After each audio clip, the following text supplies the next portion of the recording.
He was a clean-cut medical student with a bright future, engaged to be married, living in Boston, and admired by his peers. No one suspected that behind the charming smile was a man leading a dark, violent double life. A man who used Craigslist to hunt. Welcome back to 365 Days of Darkness, where every day we dive into a true crime case that chills to the core. If you're enjoying this series, be sure to subscribe and turn on notifications. We have many more stories to uncover. Today's case takes us to Boston, Massachusetts, where a seemingly perfect man lived a life of quiet horror.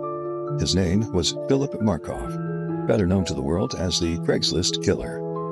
In April 2009, 26-year-old Julissa Brisbane was found dead in a Boston hotel.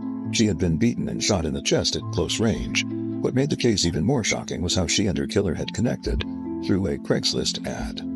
Julissa offered massage services through the erotic services section, a now-defunct category known for its blurred lines between professional and illicit encounters. Just days earlier, another woman had been robbed at gunpoint under eerily similar circumstances. Same method, same Craigslist setup, same kind of hotel. The attacker had handcuffed her, stolen her belongings, and fled. Thanks to hotel surveillance footage and digital trails, police quickly identified a suspect, 43-year-old Philip Markoff. A second-year medical student at Boston University, Markoff was engaged to his college sweetheart and appeared to be living an ideal life. But behind closed doors, he had a gambling addiction, a fascination with violence, and a hidden online persona that facilitated his predatory behavior. Police searched his apartment and found the gun used in the murder, along with duct tape, zip ties, and women's underwear taken from victims. The evidence was overwhelming. Markoff was arrested and charged with murder, robbery, and attempted assault. However, justice would never reach the courtroom. In August 2010, while awaiting trial, Markoff took his own life in jail, slashing his arteries and stuffing toilet paper into his wounds to ensure he would bleed out. He had written his fiance's name in blood on the wall of his cell. They had broken up shortly after his arrest. Philip Markoff's story is one of chilling duality.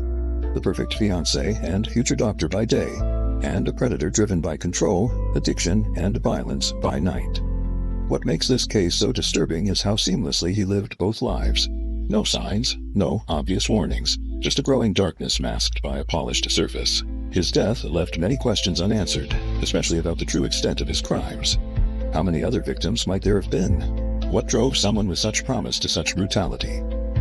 The Craigslist Killer case is a grim reminder that monsters often wear the most convincing masks. Stay tuned for tomorrow's episode, where we'll cover another shocking descent into darkness.